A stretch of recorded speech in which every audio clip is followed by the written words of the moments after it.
सहटी की रक्षा करे, काल रात्रि यातों की रक्षा करे, मुंडेश्वरी देवी पीठ की, पद्मावती कमल कोश की, चूड़ामणि कफ की रक्षा करे, ज्वालामुखी नखराशि में उत्पन्न तेज की रक्षा करे, अभ्या देवी शरीर के सब जोड़ों की रक्षा करे, ब्राह्मणी मेरे वीर की,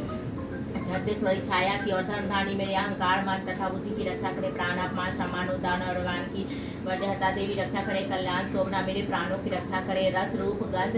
शब्द और स्पर्श विभिन्न विषयों का अनुभव करते समय योगिनी देवी मेरी रक्षा करे तथा मेरे सतगुण रजगुण तमोगुण की रक्षा नारायणी देवी करे, आयु की रक्षा वारामी देवी करे, वैष्णवी धर्म की तथा चंद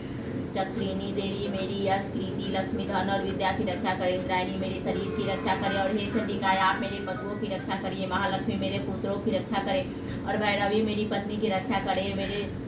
पद की सुखता तथा मार्ग की क्षमाकारी देवी रक्षा करे, राजा के दरबार में महालक्ष्मी तथा सब और आप रहने वाली विद्या देवी चारों ओर से मेरी रक्षा करे, जो स्थान रक्षा से रहित हो और कवच में रह गया हो उसकी पापों का नाश करने वाली जयंती देवी रक्षा करे, अपना सुख चाहने वाले मनुष्य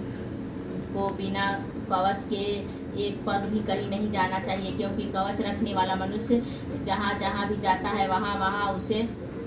अवश्य धन लाभ होता है तथा विजय प्राप्त होता है। वह जिस अभीष्ट वस्तु की इच्छा करता है वह इसको इस कवच के प्रभाव से अवश्य मिलती है, और वह इसी संसार काल मृत्यु से रहित होकर 100 वर्षों तक जीवित रहता है। उसकी लूता चमरोग विस्फोटक आदि समस्त व्याधियां समूल नष्ट हो जाती है। स्थावर जंगम तथा कृत्रिम प्रयोग और इस तरह के जितने यंत्र मंत्र तंत्र इत्यादि होते हैं इस कवच के हृदय में धारण कर लेने पर नष्ट हो जाते हैं। इसके अतिरिक्त पृथ्वी पर विचरने वाले भूचर नवचर जलचर प्राणी उपदेश मात्र से सिद्ध होने वाले निम्न कोटि के देवताएं, जन्म के साथ प्रकट होने वाले देवता, कुल देवता, कंठमाला आदि डाकनी साकनी अंतरिक्ष में विचरने वाली अत्यंत बलवती भयानक डाकनियां, गृगी भूत यक्ष गंधर्व राक्षस ब्रह्म राक्षस वैताल कुष्मांडा और भैरव आदि अनिष्ट कारक देवता भी उस मनुष्य को जिसने